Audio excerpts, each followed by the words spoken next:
Lectura del Santo Evangelio según San Mateo. En aquel tiempo subió Jesús a una barca, cruzó a la otra orilla y fue a su ciudad. En esto le presentaron un paralítico acostado en una camilla. Viendo la fe que tenían, dijo al paralítico: «Ten confianza, hijo, tus pecados te son perdonados». Algunos de los escribas se dijeron: «Este blasfema».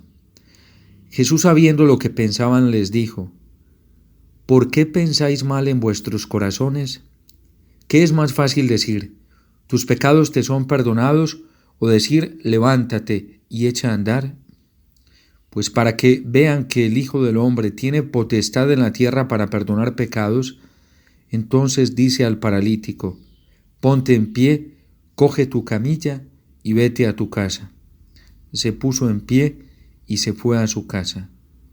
Al ver esto, la gente quedó sobrecogida y alababa a Dios, que da a los hombres tal potestad. Palabra del Señor. Gloria a ti, Señor Jesús.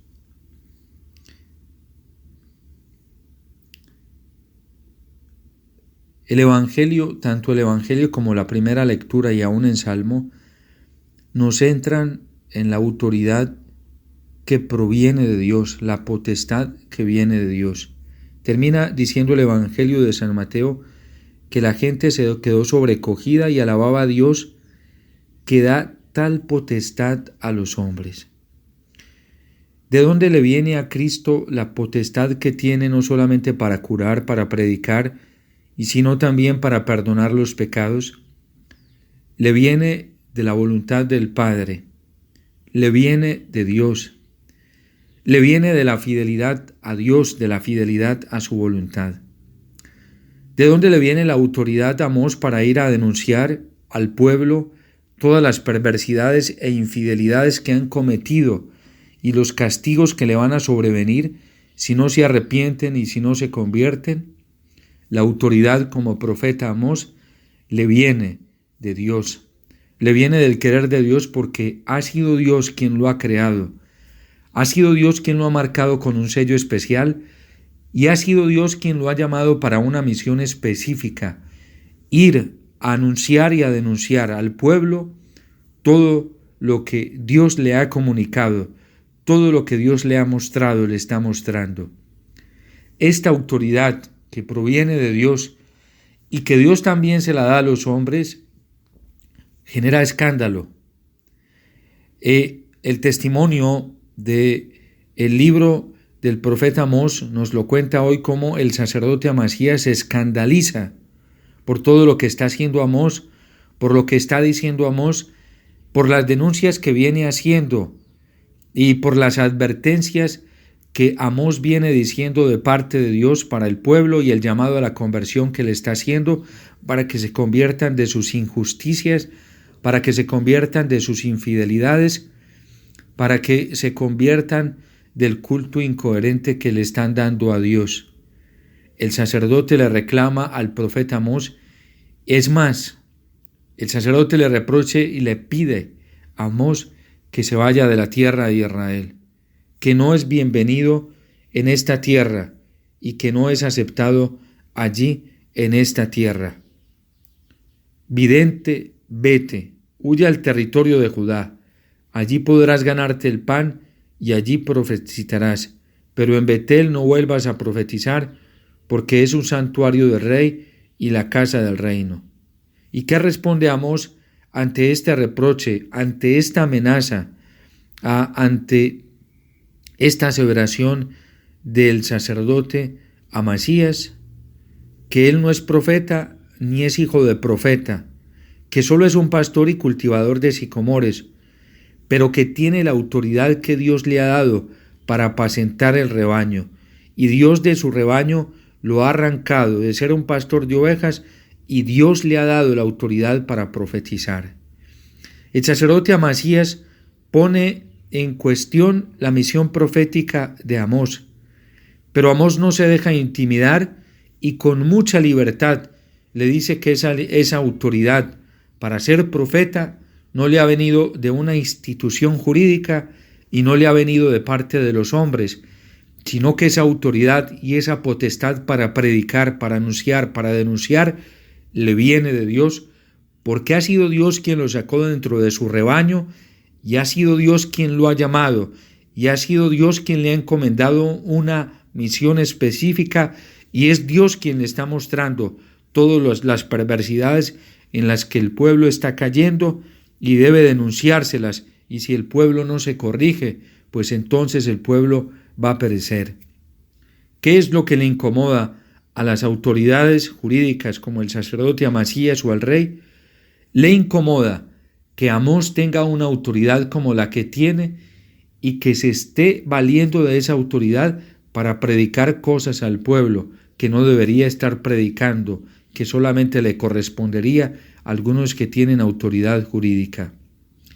Pues es el mismo dilema en el Evangelio de San Mateo, cuando Cristo se abroga la autoridad de perdonar los pecados y la autoridad de hacer milagros. Y los escribas lo cuestionan y piensan dentro de sí, este es un blasfemo que se está atribuyendo cosas que no le corresponden, cosas que no debería estar haciendo. ¿Y de dónde toma esa libertad Cristo para no dejarse intimidar? La toma precisamente de la voluntad de Dios, del querer de Dios, de la fidelidad a Dios y de la fidelidad a sus mandamientos. Y por eso, sin dejarse intimidar, el Señor le dice al paralítico: ponte en pie, coge tu camilla y vete a tu casa. Jesús tiene la libertad para predicar, tiene la libertad para anunciar la palabra de Dios, tiene la libertad para ir y venir, para desenvolverse en medio aún de las oposiciones que se está encontrando, en este caso las oposiciones religiosas. Jesús tiene la libertad para obrar con autoridad y con poder, porque esa libertad le viene de Dios. Este es un ejemplo muy extraordinario y grande para nosotros los cristianos hoy, cuando sentimos tan amenazada la libertad religiosa, cuando nos vemos continuamente intimidados, amenazados, cuando constantemente nos estamos viendo atacados incluso por miembros de la misma iglesia que quisieran cohibirnos en nombre de la prudencia, en nombre de la obediencia, pero una falsa obediencia, no la obediencia a Dios. Quieren cohibirnos para predicar la palabra de Dios. Quieren cohibirnos para vivir las leyes del Señor, para vivir sus mandamientos. Quieren cohibirnos y quieren amenazarnos, intimidarnos para quitarnos fuerza en el ejercicio de la libertad que Dios nos ha dado para predicar su palabra, para dar testimonio de su poder, para dar testimonio de la fe, para hacer lo que Dios quiere que hagamos. Precisamente la Iglesia nos enseña que la libertad a nosotros nos viene de Dios. Y por eso la Iglesia ella misma no se preocupa ante el crecimiento de poderes políticos que a veces pretenden intimidarla, porque la Iglesia sabe que su libertad no le viene de ningún poder político, que la libertad que ella tiene no le viene de los hombres, que la libertad que ella tiene viene de Dios. La Iglesia sabe y es consciente de que su libertad para predicar y anunciar el Evangelio le viene de Dios. Por eso la Iglesia no se deja opacar de ningún partido político, de ningún poder político, de ningún poder estatal. La Iglesia no pierde su fuerza ni se deja menguar, porque ella sabe que tiene la libertad para profetizar, tiene la libertad para predicar, tiene la libertad para incluso perdonar pecados, porque Dios le dio esa potestad en el ministerio sacerdotal. Y por eso la Iglesia no se apoca y nos enseña a nosotros los cristianos que la libertad religiosa nos viene de Dios y que de ahí, de esa libertad que Dios nos ha dado, pues precisamente tenemos la autoridad, la potestad para darle culto a Dios en primer lugar, para rechazar incluso tantas normas injustas que van en contra de los mandamientos y oponernos claramente a ellas y oponernos con toda la libertad que Dios nos ha dado a las leyes injustas que muchos estados, que muchos políticos hoy van impartiendo y van instituyendo. A la libertad nos viene de Dios. Amós no se deja cohibir para predicar la palabra de Dios y precisamente Amós termina muriendo como mártir. Amós entrega su vida por ser fiel a Dios, porque sabe que la autoridad que tiene para predicar, para anunciar en el Evangelio, no le viene de los hombres, le viene de Dios. No le viene del sacerdote Amasías, no le viene del rey. La autoridad que él tiene para predicar y cumplir su misión le viene de Dios. Cristo por eso no se detiene, porque la libertad que él tiene para predicar, para anunciar el Evangelio, para perdonar pecados, le viene de Dios. Y esa libertad que Cristo está ejerciendo manifiesta pues toda la dignidad con la cual el Padre lo ha revestido para cumplir la misión que Dios mismo le ha encomendado. Asimismo, la Iglesia, aprendiendo de Cristo, se siente libre en este mundo, y la Iglesia no se deja detener por nada, porque ella va hacia adelante, camina al encuentro con su Señor hasta llegar a ser pura, santa e inmaculada, como una novia, como una esposa ataviada que se adorna para el encuentro con su Señor, que se adorna para el encuentro con su esposo. Pues meditemos más profundamente hoy el Evangelio, el Salmo 118, que es bellísimo, y el libro del profeta Amós, para que nosotros también tomemos de estos testimonios que estamos viendo en el Evangelio y hoy en la memoria libre de los protomártires de Roma, pues de esos ejemplos tomemos la libertad que nosotros necesitamos para dar testimonio del amor del Señor, para no callar la verdad del Evangelio en ningún momento. Nosotros no podemos caer en el engaño que muchos están cayendo hoy, incluso dentro de la Iglesia, incluso muchos cristianos que se están dejando intimidar y que solamente se están comportando en la sociedad y están actuando de acuerdo al miedo que les están infundiendo. Y un cristiano con miedo es un cristiano esclavo, es un cristiano amarrado, es un cristiano que nunca va a dar testimonio del Señor y nunca va a ser coherente. Un cristiano que se deja intimidar, que a toda hora anda como acurrujado, encerrado, que no se mueve con libertad, la libertad que le ha dado Cristo, la libertad que viene precisamente de la fe.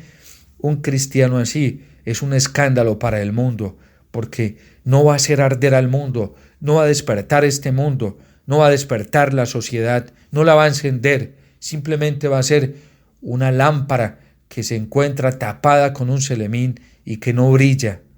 Por eso los cristianos, los católicos, hoy tenemos que salir de todo ese encierro del miedo en el que nos han metido. La peor pandemia que está viviendo la humanidad ahorita es el contagio del miedo, es por el contagio del miedo.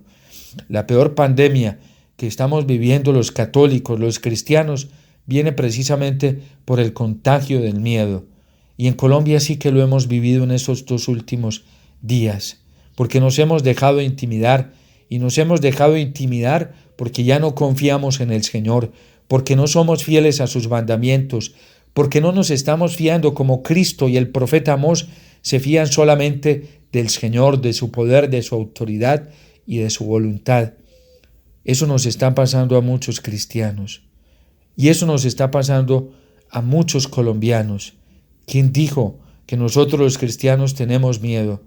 No tenemos miedo, y no porque seamos temerarios, y no porque estemos buscando problemas. Nosotros no le buscamos problema a nadie. No tenemos miedo porque Cristo nos está llamando y porque Cristo nos ha revestido con la fuerza de su Espíritu Santo y porque Cristo nos pide que caminemos hacia adelante y que no nos detengamos, que no hagamos caso a ningún lenguaje y a ningún mensaje intimidador, pero no porque seamos temerarios o imprudentes, desobedientes o rebeldes, no, porque la fe nos lanza a caminar hacia Cristo y porque nosotros no somos ciudadanos de este mundo, porque nosotros no vivimos para este mundo, porque nosotros los cristianos no buscamos perpetuarnos en este mundo, porque la estabilidad que nosotros estamos buscando no es una estabilidad temporal. La estabilidad que nosotros buscamos es la estabilidad eterna, la estabilidad del cielo, la estabilidad con Dios. Y entre más rápido lleguemos al cielo, mucho mejor. Pero para poder llegar rápido al cielo, tenemos que convertirnos, tenemos que ser fieles, tenemos que cumplir los mandamientos del Señor, tenemos que escuchar el Evangelio y acoger el Evangelio de Cristo y caminar sin miedo. Así lo perdamos todo en este mundo.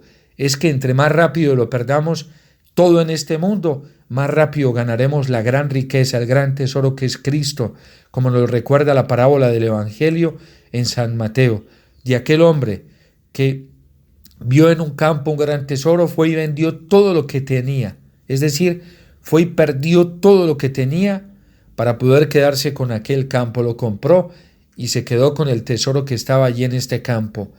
El gran tesoro de nosotros los cristianos es Jesús, y el tesoro grande que Jesús nos ofrece es el cielo.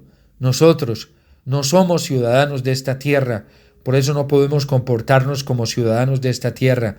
Nosotros somos ciudadanos del cielo, y por eso el que vive para el cielo, el que se siente ciudadano del cielo, no se arrastra, no se apega, no se aferra a las cosas de este mundo, ni utiliza desbordadamente todas sus fuerzas como si esta vida temporal fuera lo absoluto. Que nosotros busquemos siempre al Señor y que nosotros siempre busquemos ser del cielo, pero siendo coherentes. Un cristiano que no es coherente y que no es fiel a los mandamientos y que no es fiel a la palabra del Señor es un cristiano que no aspira al cielo. Aspirará al cielo de boca, ¿sí? Aspirará al cielo con su lenguaje, pero no aspira al cielo de verdad si no es fiel a los mandamientos, porque además es una condición para poder entrar al reino de los cielos, ser fiel a la voluntad del Padre, tener la libertad de los hijos de Dios. Que el Señor los bendiga, que la Virgen los acompañe, que San José siempre los sostenga.